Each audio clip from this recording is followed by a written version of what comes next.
Hello friends, if you have this problem, let's see how to fix this. For that, first open the run box,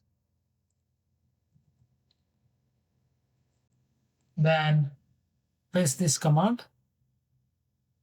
If you don't have this command, then I will put in the description box. You can check it out from there. So you might get this error message. So if you have a new Teams, then you can go for a new command. I will put this command on description box as well. Then press OK. Then delete all the files and folders from here.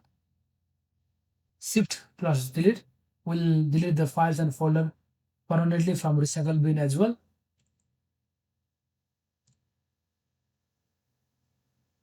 So let's wait until it deletes everything.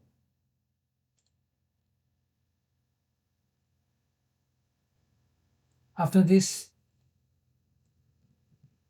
go to add or remove programs. Look for team,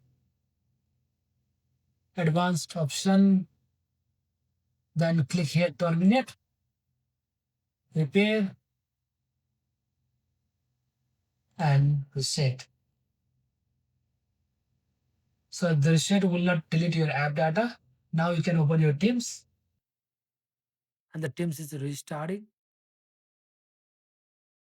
and the problem is fixed. So once the team restart, it will ask you some few basic permission. Just allow it. I hope you like the video. If you like the video, please don't forget to subscribe my channel. I will see you in another video.